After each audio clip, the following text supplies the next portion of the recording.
Obrigado, Paulo, pela exposição, com muitos elementos, né?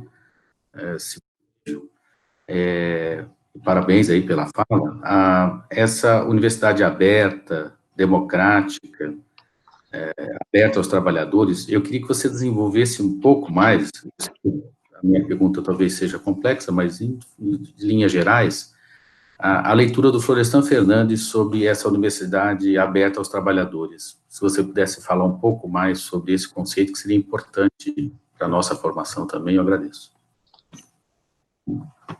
Tá ótimo, muito pertinente, Carbone. É uma oportunidade também para eu poder esticar um pouco essa questão, que é também, para mim, uma questão bastante relevante, não é? No âmbito da reflexão do Florestan Fernandes, essa análise do passado da universidade no Brasil, ele identifica uma trajetória muito favorável, né? Muito subserviente, muito a serviço dos interesses das elites econômicas brasileiras, sobretudo paulista, não é? Que era o núcleo da Revolução Industrial no Brasil, da primeira metade do século XX, e que vai recorrer, né, à universidade e a outros órgãos técnicos, né, como a criação da Escola de Sociologia e Política de São Paulo, em 1933, que é uma escola de sociologia aplicada, né, de sociologia aplicada à administração pública, mas, sobretudo, à administração de grupos sociais, né, de empresas do trabalho. O que o Florestan chama a atenção é que, num período muito curto de tempo, em menos de 20 anos, né, e veja isso no caso da USP, que sobreviveu à repressão política do ano de 1935. Como eu disse aqui, o projeto era que ela fosse fechada também, assim como a Universidade do Distrito Federal, né? Ela sobreviveu e já nos anos 50 ela começou a gerar pesquisa e conhecimentos novos, não só no âmbito das ciências sociais, que foi um núcleo forte, né, de transplantação cultural da cultura europeia para a Universidade Brasileira, mas também na área das ciências, né? Basta a gente lembrar aqui o físico Mário Schember, né? Que teve uma trajetória profissional e científica muito bem sucedida e interrompida também pelo golpe militar de 1964. Quando há o golpe, a USP sofre, né, uma intervenção direta, né, via de cima para baixo, né, através da introdução de agentes policiais e de observadores, né, dedicados ao controle da ação das congregações, do conselho universitário, de reitores e de professores, e a USP foi silenciada e calada durante a ditadura militar. E quando, no final dos anos 70, com a crise da ditadura, há uma ebulição de movimentos sociais, principalmente da rebelião do trabalho, né? Tanto no campo quanto nas cidades, né? A gente costuma encontrar muitas referências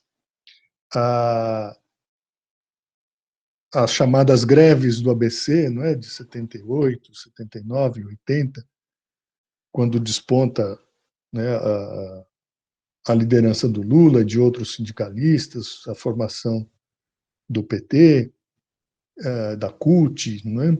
Há uma organização nova do trabalho.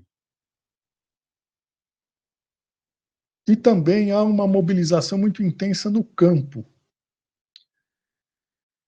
Naquele momento, nos anos 70, isso é um dado que poucas vezes é lembrado, a sindicalização no campo era maior do que a sindicalização dos trabalhadores da cidade. Então foram grandes e violentas greves, principalmente dos trabalhadores rurais da cana e da laranja, né? Um trabalho sazonal, um trabalho intenso, né? Muito mal pago e feito às custas de migração da mão de obra. Então, quando o Florestan examina a trajetória da USP nos anos 80, houve um grande debate em torno do cinquentenário da criação da universidade, em 1984, e ele reúne esses trabalhos em um pequeno livrinho que se chama A Questão da USP. Fica aqui a sugestão de leitura para quem tiver interesse nesse retrato, não é, da universidade, das perspectivas da universidade naquele momento, é que o Florestan, então, elabora essa ideia de uma universidade aberta e uma universidade que reflita, não é, o sentido, a cara, o rosto da sociedade brasileira, não é? Que ela deixe de ser aquela universidade, que ela rompa com aquele passado de uma universidade formadora de elites administrativas, culturais, né? De recrutamento de talentos para reposição do corpo técnico, administrativo e docente das universidades, e que ela se abre, então, para a experiência e para todas as classes sociais. Quando eu menciono aqui aquelas 3 estratégias, eu procurei projetar um pouco essa expressão, né, universidade aberta para todos e democrática, né, aberta aos trabalhadores, para a nossa realidade contemporânea, né?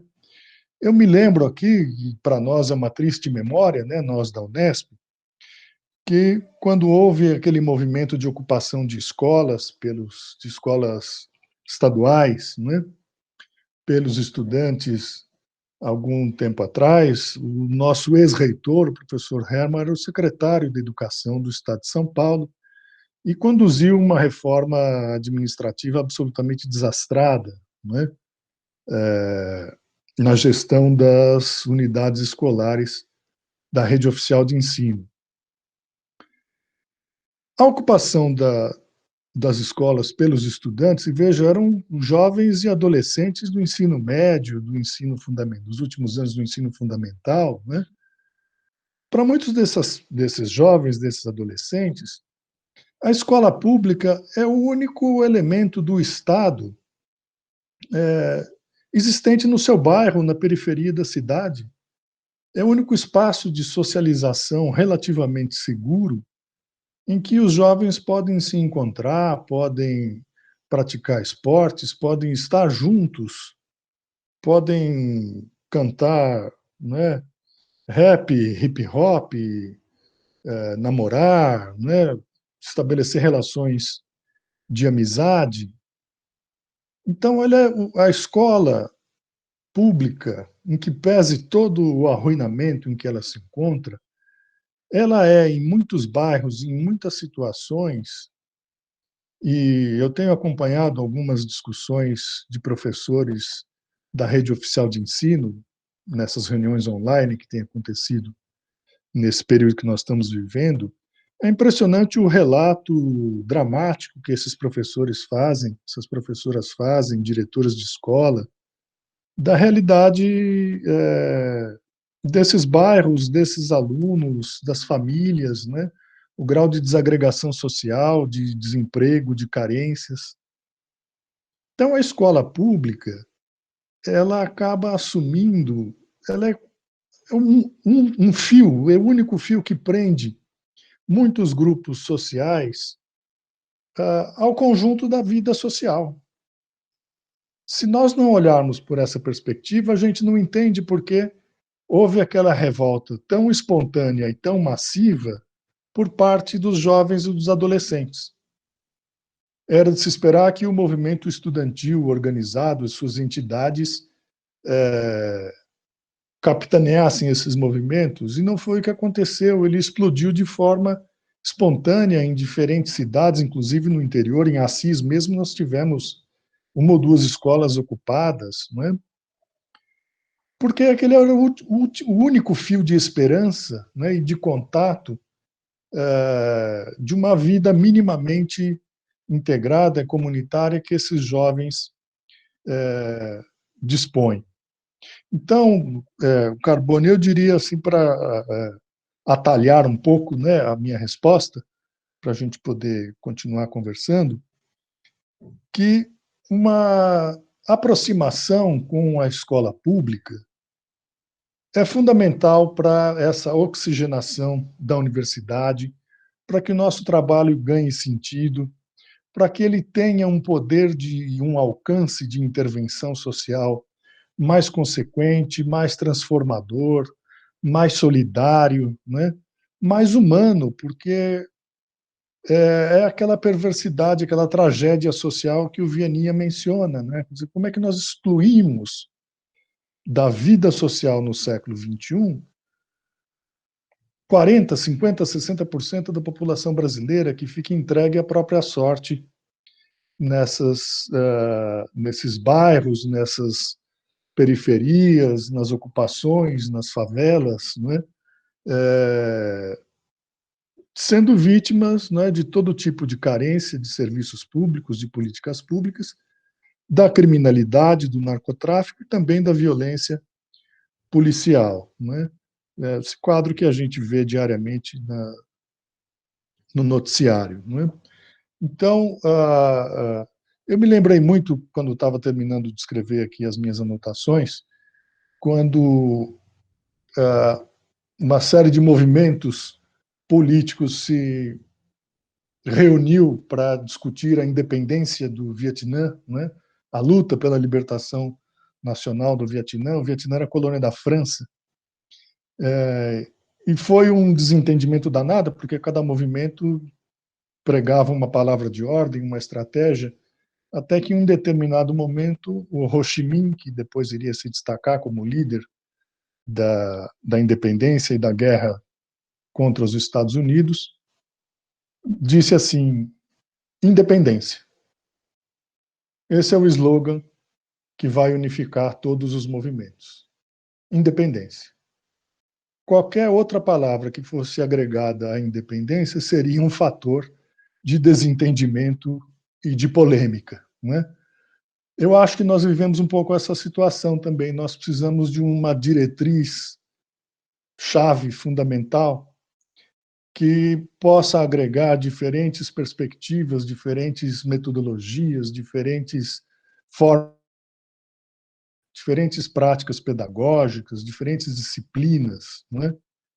E talvez o nosso lema pudesse ser, né, educação pública. Qualquer coisa que a gente acrescente aqui à educação pública, nós vamos criar novos debates, o que é salutar e necessário, mas nesse momento nós precisamos de uma unidade, de um eixo de atuação que congregue, né, esforços em uma mesma direção. Então, não sei se atendi a sua expectativa, Carbone, mas eu vejo hoje o caminho para essa universidade aberta e democrática, uma aproximação radical, profunda, com os jovens, com os adolescentes das escolas públicas no estado de São Paulo. Paulo, obrigado, viu? Muito, muito boa. Professor Hector tem uma questão, e depois tem uma questão no chat, nós lemos. Professor Hector. Boa tarde, professor Paulo. Muito obrigado pela apresentação. Eu concordo com tudo dito, só para instigar um pouco mais a... Você fala de uma sociedade embrutecida. y con la cual no tengo menos que concordar. Es una sociedad embrutecida desde ya muito tempo e possivelmente os meios digitais que nós possamos, digamos, levar para essa sociedade a embruteçam ainda mais. Mas essa cultura embrutecida, em alguma medida me pergunto se a universidade não é um pouco fruto dessa cultura social de São Paulo, es decir, até que ponto nós refletimos em alguma medida isso. Mas, por outro lado, como você falou, da cooperação internacional, e aí temos os diseños, as ODS, que podem ser um canal, está sendo um canal muito bom, né? Mas como ligar, digamos, a aproximação com essa cultura paulista, onde está inserida a universidade, para dialogar com a universidade internacional, es decir, na medida que fazemos ciência, estamos procurando um diálogo universal, mais ou menos universal. Claro, como decía, eu acho que era Goethe, não tenho muita certeza, pinta tua cidade e pintarás o mundo. Então, se nós realmente accedemos à natureza da cultura paulista, possivelmente estejamos pensando em uma cultura universal, porque também não é muito diferente. No século XXI, esas culturas têm se aproximado e a pobreza tem se desenvolvido em todo o mundo mais ou menos da mesma forma. Es decir, que os problemas, entre eles a paz, a desigualdade social, o desemprego, isso temos em todo o mundo. Mas isso mesmo que pode dar uma possibilidade, digamos, de um trabalho desembrutecedor, en algunos campos se torna un trabajo embrutecedor, como por ejemplo en los Estados Unidos, no Brasil, en Hungría. Es decir, há un resurgimiento do fascismo montado encima de una cultura embrutecedora o de una desculturización. Yo no sabría decir de qué se trata. Si se trata de una desculturização ou de uma apropriação de uma cultura embrutecedora. Isso seria por um lado. E outra, eu concordo com as três estratégias, mas como seria isso, como você imagina isso do ponto de vista administrativo, de gestão universitária? Como poderíamos fazer com esta universidade que nós temos, com a cultura universitária que nós temos, para llevar a cabo una universidad con esas características, para llevar a cabo esas tres estrategias, es decir, innovación social, innovación política e innovación institucional, con la cual concordo absolutamente, ¿no? Es como hacer cuando pequeñas cosas parecen revolucionarias en las universidades. Esto en realidad sería un programa perfecto, diría, desde el punto de vista de invertir a proposta universitária e levar a universidade para a sociedade, como você está propondo, né?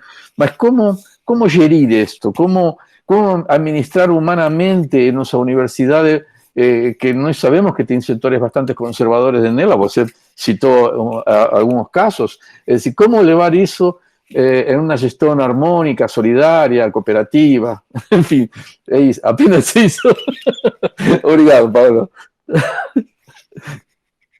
Vamos tentar pensar juntos. Eu vejo algumas possibilidades, Hector. A primeira delas, eu acho que... eu entendo, eu tenho convicção que nós vamos ter que partir para iniciativas experimentais. Nós vamos ter que experimentar, criar situações, um pouco aquilo que o professor Naumar nos instigou a fazer aqui na conversa que tivemos com ele, não é?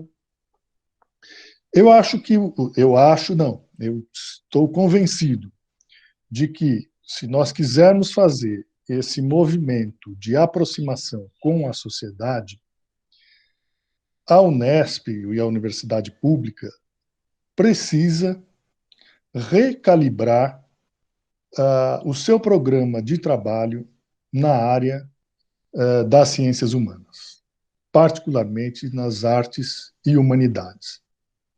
Digo isso não porque por uma questão corporativa, eu sou profissional da área de história, toda a minha trajetória é no campo das humanidades, a minha experiência profissional toda, dentro e fora da universidade, é no campo das humanidades. Então, não é por um capricho pessoal, corporativo, que eu digo isso. Eu digo isso partindo da observação do Vianinha sobre essa tragédia brasileira. Quando ele coloca o Brasil na tela da televisão, né, a partir do interior da casa, né, e da rotina das famílias, de uma família, né, do subúrbio, da periferia, de uma grande cidade brasileira, o que o Vianinha está chamando a atenção aqui é o grau de expoliação cultural em uma sociedade nascida sob a colonização e sob a prática da escravidão, gera uma estrutura de relações sociais tão perversas, tão violentas, tão excludentes, que a mera racionalidade não é capaz de reverter as tendências orgânicas, vamos dizer assim, dessa sociedade excludente marcada pela desigualdade. Quando o Vianinha estabelece e veja que por que eu peguei o Vianinha? Porque ele tem uma trajetória bastante emblemática. Ele vem do movimento estudantil, do teatro estudantil dos anos 50, passa pelo teatro de arena, ele se torna um dos grandes nomes, um talento da dramaturgia brasileira. Ele foi militante do Partido Comunista e da União Nacional dos Estudantes. Nessa condição, ele integrou os CPCs, né, os Centros Populares de Cultura, que na primeira metade dos anos 60 tinham um programa de atividades culturais, de levar a chamada cultura erudita para os segmentos populares, para os bairros pobres, para as favelas, enfim, de tentar mostrar o Brasil para a população excluída. Com o golpe, com o desenvolvimento da indústria cultural no Brasil, o Vianinha refaz a sua compreensão sobre o lugar da arte e da cultura na sociedade brasileira. Não é? Como ele conhecia, como militante político e estudantil e como artista, a realidade social da cidade grande, do mundo do trabalho, das periferias, das favelas, não é?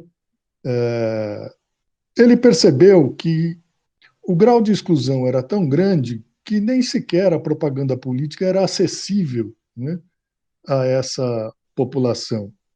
Que o grau de perversidade da desigualdade social no Brasil era tão extremo que é como se a sociedade fosse revestida, né, por uma parede, assim, com perdão da palavra, assim, um cocô cultural que impede, né, impermeável, né, é uma casca de isolamento e de exclusão social muito dura.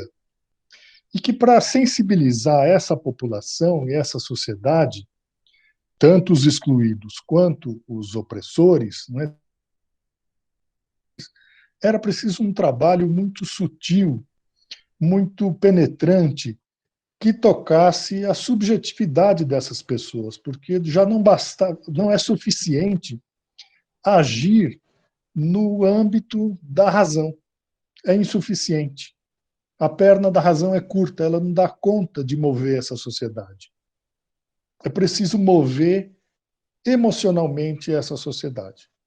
E aí, justiça seja feita, a direita brasileira aprendeu a fazer isso com muito mais talento e rapidez do que o Vianinha poderia supor. Não é? E os nossos tempos recentes, nós temos visto isso bastante bem. Né? A eficácia dessa mobilização irracional da sociedade em uma perspectiva política opressora, né, discriminatória, racista, violenta. Então, Hector, para sintetizar aqui um pouco, né, eu acho que nós temos que, eu acho não, né, eu estou convencido de que nós temos que atuar numa perspectiva de aproximação da universidade, dos diferentes segmentos da sociedade, principalmente a população pobre e trabalhadora, principalmente os jovens das periferias da cidade, e não só da cidade grande, porque o meu campus fica numa cidade pequena, tem menos de 100 mil habitantes. E há uma periferia, você anda pela periferia da cidade e você vê crianças e jovens circulando pela rua sem roupa, sem sapato, sem destino, né? Então há uma situação social que é insustentável, é inadmissível, e nós só vamos conseguir mobilizar essa sociedade e essa população se nós tocarmos, né, numa dimensão humana muito mais profunda do que o letramento científico, do que o pensamento crítico, do que o talento profissional, né? O nosso esforço tem que ser muito maior do que nós temos feito até agora. E por isso que eu dizia que nós precisaríamos desenvolver experimentos sociais, né, e culturais, e para isso eles deveriam estar ancorados nas artes e nas humanidades, para que a gente pudesse tocar não só as mentes, mas também os corações e os espíritos, né, dessa população, principalmente de jovens. E se nós queremos conversar com os jovens, a linguagem que eles têm maior familiaridade é da cultura digital. E isso para nós é outro desafio, né? Principalmente para nós de gerações que não são de nativos digitais, né? Mas ela é chave para a gente fazer essa conexão com o futuro.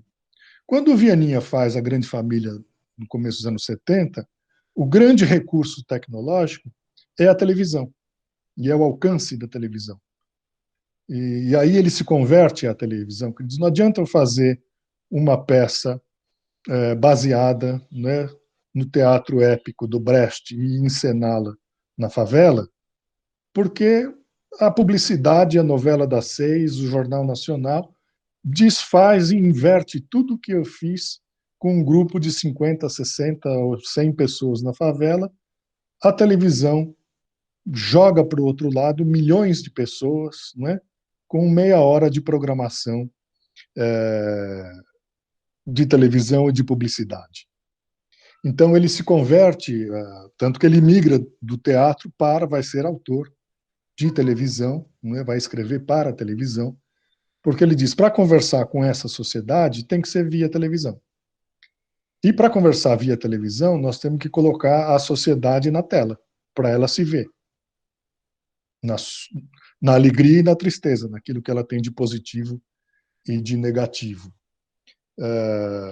Então, Hector, eu reconheço que as dificuldades são muitas, que nós vamos precisar de um esforço de imaginação e de criatividade, por isso eu me senti à vontade também para fazer essas sugestões neste fórum, porque nós somos um grupo de profissionais da universidade, de diferentes áreas, que podemos pensar juntos isso.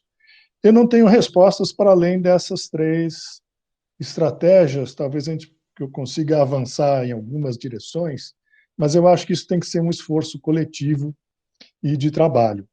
E eu tenho certeza que você e o Enes têm toda a condição, todos os requisitos para liderar um processo desse, para coordenar equipes, né, que promovam esses esforços, né? E, na medida das minhas limitações, me disponho a colaborar com essa busca de soluções. Mas eu repito, eu acho que ela vai ser experimental, de um lado, e vai ser coletiva. Vou dar só um exemplo final aqui de uma colega que é professora na Universidade Mackenzie, portanto, uma universidade privada. Ela é professora de História, dá aula em vários cursos. O Mackenzie não tem um curso de graduação em História, mas tem disciplina de História em vários outros cursos. E, num determinado momento, ela foi procurada por uma aluna de um curso técnico, eu não sei se de engenharia, de arquitetura, que procurou essa professora de História para desenvolver um projeto de iniciação científica. E a professora perguntou como é que ela chegou até ela, né, uma vez que ela não era aluna, não tinha sido aluno dela, não tinha nenhuma interface com a história, e a menina então explicou que ela queria fazer um projeto sobre as quebradeiras de coco de Babaçu, do Maranhão, e que ninguém no curso dela se dispôs a orientá-la e acabaram recomendando que procurasse a professora de História. Pois bem, essa professora de História montou o projetinho de iniciação com a aluna foi para o Maranhão, visitou as comunidades de quebradeiras de coco e trouxe de lá uma série de problemas sociais que ela identificou na comunidade. É um trabalho predominantemente feminino, com trabalho infantil, né? As mães trabalham com os filhos. É um trabalho arriscado, porque elas trabalham com lâminas afiadas. É um trabalho cansativo, porque elas têm que fazer um esforço braçal contínuo, trabalhar sentadas no chão. O fato é que essa professora de História, identificando todos esses problemas, e isso tem uma série de decorrências, né? Problemas de saúde, de relacionamento, de contabilidade, né? De analfabetismo, das crianças que acabam não podendo estudar, etc. Essa professora de História, então, procurou as outras áreas dos cursos da Universidade Mackenzie. Então, ela procurou, por exemplo, o curso de engenharia e disse, olha, essas trabalhadoras trabalham com esses instrumentos em tais condições. O que nós podemos fazer por elas? E o curso de engenharia desenvolveu uma ferramenta, um equipamento que facilitava tremendamente o trabalho da quebra do coco do Babaçu, reduzindo o esforço físico, aumentando a eficiência do corte, a precisão do corte, e assim melhorando a produtividade do trabalho dessas mulheres, além de melhorar a condição física, né, das próprias trabalhadoras. E assim ela foi procurando, né, profissionais da área de saúde, profissionais da área de psicologia. Em resumo, ela criou de um projeto de iniciação científica uma teia de relações interdisciplinares e com intervenção, né, de ciência aplicada, de conhecimento aplicado, que, até onde eu acompanhei a história, a comunidade de quebradeiras de coco de Babaçu já detinha 2 patentes que a universidade desenvolveu e concedeu a elas. Essas patentes recebem ofertas constantes de empresas que querem comprar das cooperativas as patentes para desenvolver os equipamentos que a universidade criou e disponibilizou para essa comunidade, e as mulheres, claro, as cooperadas, não vendem por dinheiro nenhum, porque é a garantia da sobrevivência da comunidade e da própria cooperativa. Então, esse é um exemplo de cooperação acadêmica com a sociedade, interdisciplinar, e que pode também resultar em trocas de experiências internacionais com países, por exemplo, na relação Sul-Sul, né, ou Sul global, como se chama, né, há um campo a ser descoberto, né? Nós também, com essas experiências, poderemos descobrir coisas que a gente nem imagina que existam e demandas que a gente nem imagina que a sociedade, que a universidade poderá suprir e atender, né? A Elisa, uma referência do autor a qual você está se referindo. A Elisa, se puder especificar aí a Elisa, professora Elisa?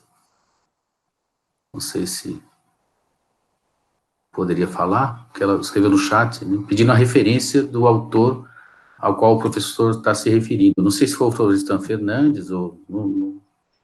também. Depois Oi, Marcelo. Oi. Não, Opa. a referência do Vianinha, mas eu andei dando umas fuçadas aqui e encontrei umas obras, mas se o professor puder dizer que ele acha que tem um posicionamento político mais explícito, eu gostaria da referência. Obrigada. Olha, Elisa, bom, o Vianinha morreu prematuramente aos 38 anos e os últimos meses, quando ele já estava desesperançado da cura do câncer, ele escreveu muito. Inclusive, uma das peças mais famosas dele, Rasga Coração, foi escrita nessas condições. Ele não viu a peça encenada, né? Há uma coletânea de textos para teatro e televisão que foi organizada pelo diretor do teatro, Fernando Peixoto. Se eu não me engano, ela foi publicada pela editora Brasiliense ali pelos anos 90. Você tem, acho que 2 biografias ou 3 biografias já sobre ele, uma delas escrita pela mãe do Vianinha, Diocélia Viana, e há uma série de trabalhos sobre o teatro, a obra teatral, né, do Vianinha.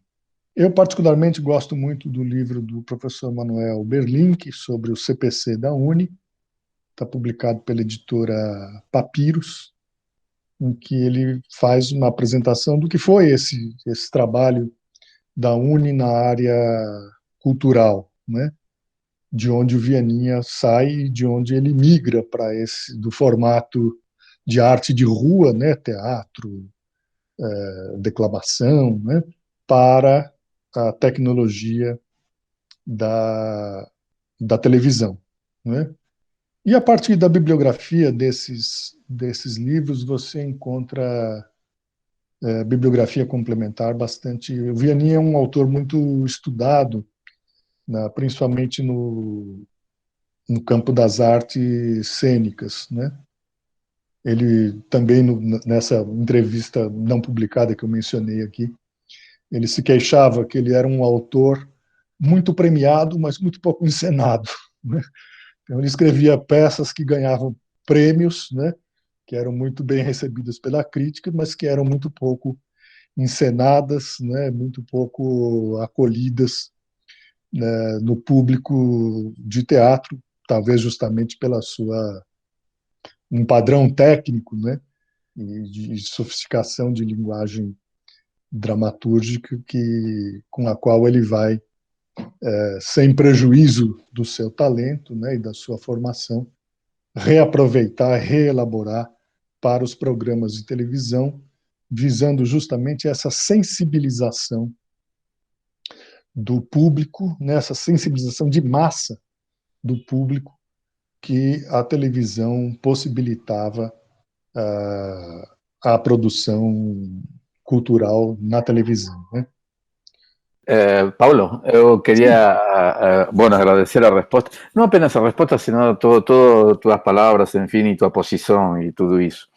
Eu não conhecia a Grande Família, mas conheci outros grupos de teatro na Argentina daquela época, mais ou menos inspirados em Brecht, que trabalhavam nos bairros e que depois também passaram a trabalhar na TV, levar a TV. É decir, eu não sei se entendi exactamente, mas era basicamente objetivizar o drama plasticamente, o drama social, o drama humano, en última instancia, porque o drama é o drama humano.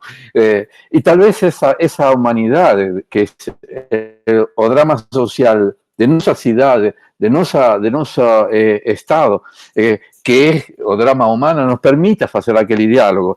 E é um diálogo que, baseado na tua mesma proposta, na mesma linha, quero dizer, de tua proposta, é um diálogo sur-sur. Y no estemos definido eso, no sin recusar o diálogo con o norte, mas un diálogo entre iguais, sin subserviencia epistémica, mas también fortalecer o diálogo sur-sur, donde tenemos muchas más cosas para conversar. Eu queria só complementar essa sua observação. Oi, desculpe, Carbone. Você acha que a gente pode juntar algumas perguntas e tentar, ou você já quer responder essa e eu espero as outras? O que você prefere? Eu ia só fazer um comentário aqui, não é uma resposta, é uma coisa rápida. E também não é só para o Hector, que é sugestão para todos os colegas aqui que estão nessa sessão. Se vocês olharem o site da FAPESP, há uma aba ali do site em que a gente encontra um mapa das parcerias institucionais que a FAPESP mantém com universidades estrangeiras. Gente, vocês não imaginam, é uma coisa maluca. A gente abre a aba, né, e aparece o mapa mundi e as linhas, né, ligando a cidade de São Paulo às universidades. As relações institucionais da FAPESP são só com o Ocidente. O lado direito da tela, o Oriente, você tem uma ou outra linha.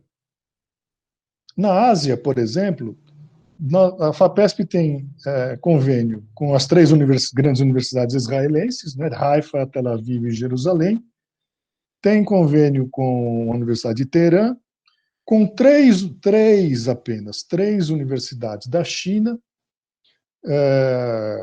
depois Singapura, Japão, Coreia, mas é um contraste tão gritante que o mapa, as flechas convergem todas para os Estados Unidos e para a Europa. Um pouco para a América Latina, algumas poucas para a África e para o Oriente nada. Então, nosso insulamento cultural, universitário, científico, ele é muito grande. E eu acho que isso vai ter que mudar. Eu acho não, eu estou convencido de que isso tem que mudar num futuro próximo, se nós quisermos manter essa conexão com a ciência mundial, que é necessária, sim, concordo com o Hector, mas que também a força da nossa ciência vai estar na solução e na pesquisa sobre os problemas das nossas sociedades. E isso nós vamos ter que construir, se quisermos ter uma universidade autônoma, não é? Aberta, democrática, né? Como o professor Carboni valorizou aqui anteriormente. Vamos lá, Carboni, fazemos em bloco, assim nós não sacrificamos os colegas em função do horário, né? Não, para também atender todo mundo que fez questões aqui, né, que acho que são interessantes, né? Exato, justamente. A Beatriz, ela pergunta o seguinte, Paulo, fale um pouco sobre as perspectivas hoje da universidade pública frente ao atual governo federal, à luz do que ocorreu no período da ditadura militar anterior.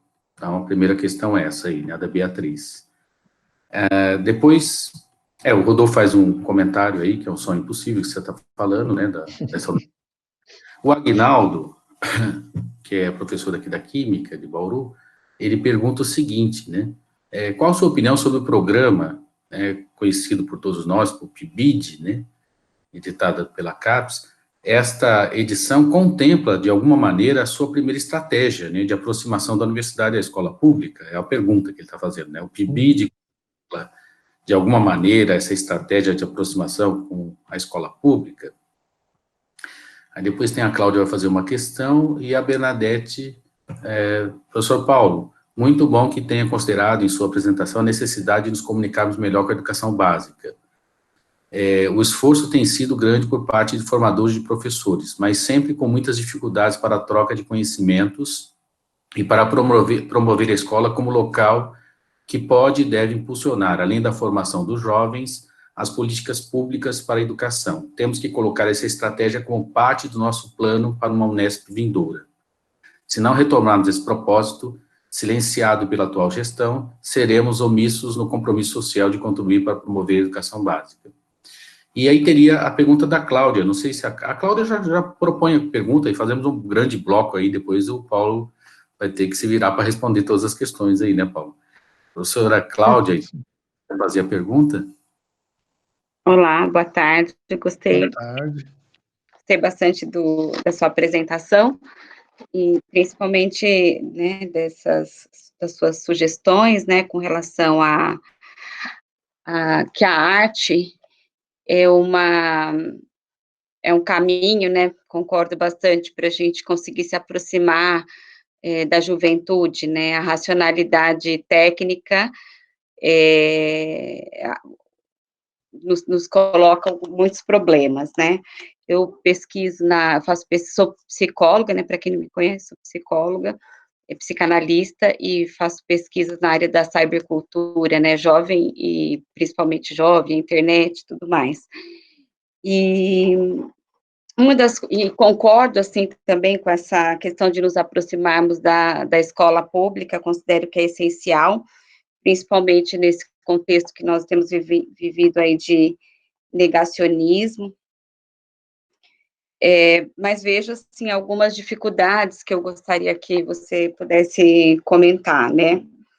Uma delas é a própria estrutura da universidade, que os processos burocráticos que dificultam muito o nosso trabalho e nossa aproximação. Então, os professores, por exemplo, que fazem esse trabalho do PIBID, que eu também participei, admiro muito, não tem muita valorização, né? Então, acho que tem uma questão da desvalorização de quem faz pesquisa empírica, de quem trabalha com arte, e o trabalho que dá, como é desgastante quando você trabalha com escola pública, principalmente. Então, esse é um comentário, essa questão do excesso de burocracias dentro da universidade, que dificultam esse tipo de trabalho, da desvalorização das pesquisas empíricas e com arte.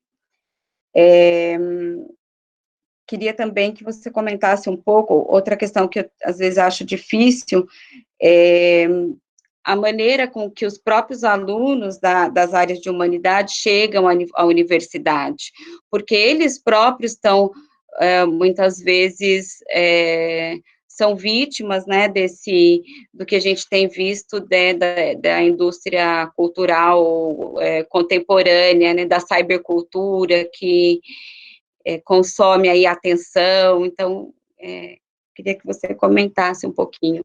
E aí dificulta para que eles consigam levar um projeto científico, né? Então, a gente tem tido essa dificuldade. Tenho aqui uma observação do professor Nelson. Professor Paulo, muito obrigado por sua disponibilidade. Quem fala é o professor Nelson, da Unesp em Tupã, da FCE. O professor fala de dois aspectos bastante interessantes, depois de trazer aí o recorte da grande família, né? O professor fala de um processo de embrutecimento social, que a gente já viveu outrora, e que a gente vive novamente esse processo, ou vive agora de uma maneira mais forte, o professor da área de História, e coloca muito bem esse termo.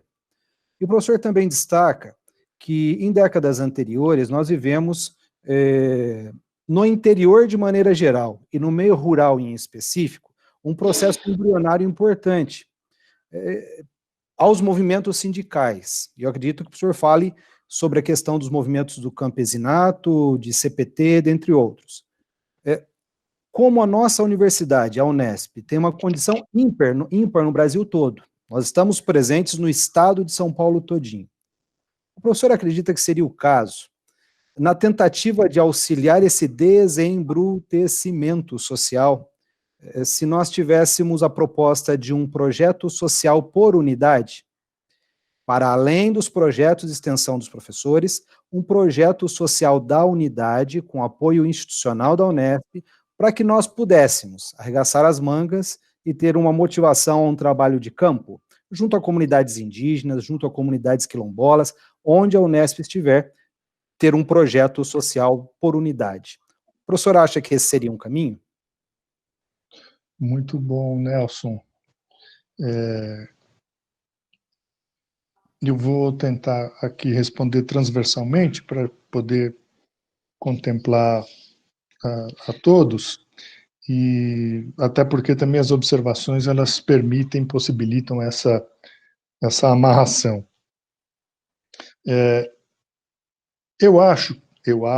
Eu entendo como profissional da história que este governo atual ele gostaria de ser a revivescência de um momento da ditadura militar, que foi a primeira metade da década de 70, em que a sociedade estava calada e a economia estava crescendo. Isso já desde o primeiro ano do governo ficou evidente que não iria acontecer. Mas a prática de tutela e de violência contra a sociedade foi acionada, né, e nós padecemos dessa experiência. A ditadura militar, eu diria que o principal traço dos governos militares foi o distanciamento e eu diria até que foi o conflito aberto e direto com a sociedade. A Constituição de 88 criou mecanismos jurídicos e políticos para que o Estado se reencontrasse com a sociedade. Aliás, essa é a crítica, não é, que o PSDB sempre fez, né, principalmente aos partidos de esquerda e ao PT em particular, de que, ao invés dos movimentos sociais, dos sindicatos, das associações, dos partidos de esquerda ocuparem os espaços institucionais de participação e de decisão coletiva, não fossem aproveitados e ocupados com a devida e a necessária e a possível, né, escala que resultasse em uma democratização efetiva das relações entre governantes e governados, entre Estado e sociedade e as políticas públicas. Nós vivemos desde 2016, na minha avaliação, com o impeachment ou o golpe contra a presidente Dilma Rousseff e agora com o governo Bolsonaro, um processo de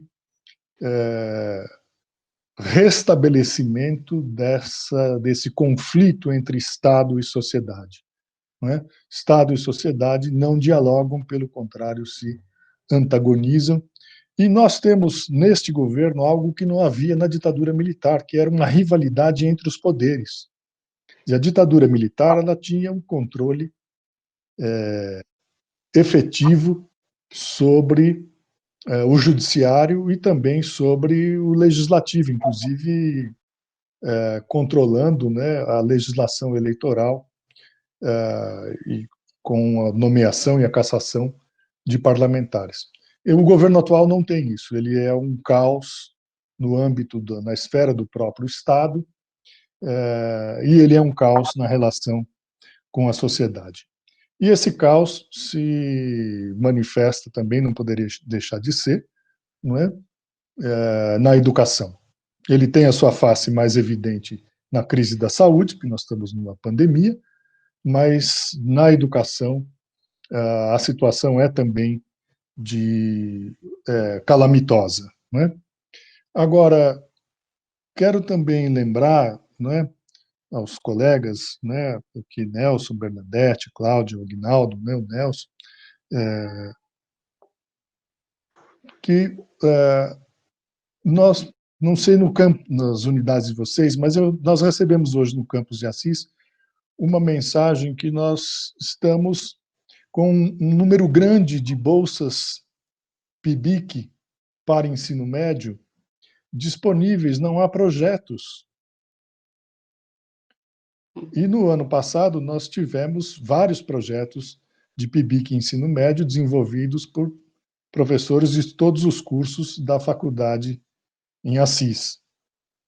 Claro que a situação da pandemia interrompeu esse contato com as escolas, mas olha que desatenção e que fragilidade a nossa, né? Nós não conseguimos manter um canal de comunicação com a escola numa situação de pandemia, não é? Então, o professor Aguinaldo lembrou o PIBID, eu estou de pleno acordo com ele, que o PIBID é, sim, uma experiência muito bem sucedida. Os nossos alunos têm uma sensível melhora no seu desempenho acadêmico, no seu desenvolvimento profissional e intelectual. E eu acrescentaria, professor Aguinaldo, outras situações, mencionei aqui em outros momentos, está em andamento no estado de São Paulo a criação das licenciaturas indígenas. Nós temos também a experiência da iniciação científica no ensino médio. Nós temos os programas de EJA, né, que a universidade tem também uma presença importante. Então, nós não partimos do zero, nós temos experiências, nós temos alguma capilaridade que precisa ser vitaminada, precisa ser fortalecida, precisa ser robustecida, né, para que a gente crie esse vínculo mais orgânico com as escolas, não é? E aí a observação da professora Cláudia, as limitações das nossas estruturas, não é? E das nossas práticas, dos nossos hábitos, né? Também foi uma preocupação que o professor Hector manifestou, né? Como mover essa universidade com essa estrutura e com esses interesses enraizados em uma nova direção, né? Lembrando, inclusive, que nós estamos, no caso dos cursos de licenciatura, muito amarrados pelo Conselho Estadual de Educação, né?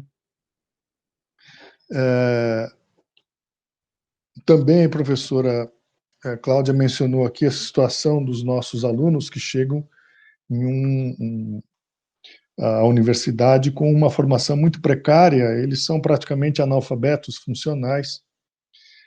Não acho que isso seja um problema, quer dizer, é um problema da educação básica, sim, mas eles chegaram até nós é que vamos ter que dar conta disso.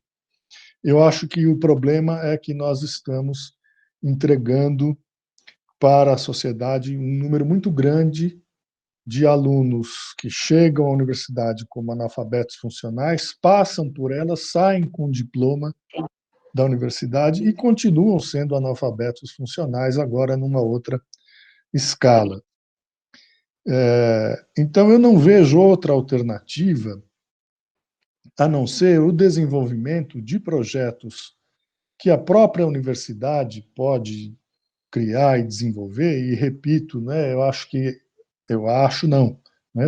eu estou convencido de que essa criatividade vai ser um esforço coletivo, vai ser um esforço conjunto. Nós não vamos tirar coelho da cartola, não é?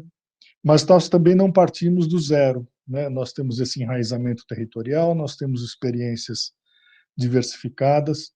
Eu entendo que o nosso grande desafio é estabelecer um foco, planejar ações e coordenar esforços com a infraestrutura, com os recursos, com as equipes técnicas, administrativas e pedagógicas que nós dispomos hoje e tentar extrair o melhor, não é, das nossas capacidades institucionais, individuais e sociais, não é?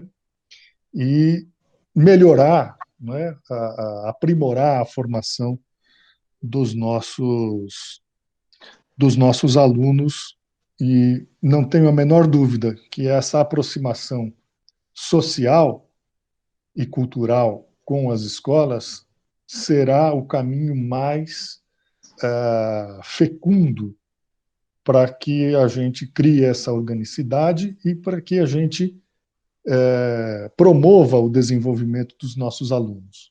Porque eles têm uma empatia, uma proximidade geracional com esses jovens, eles vêm de uma experiência da vida escolar, da educação básica, eles estão tendo a experiência da universidade, eles têm sensibilidade social em função da sua própria origem, né?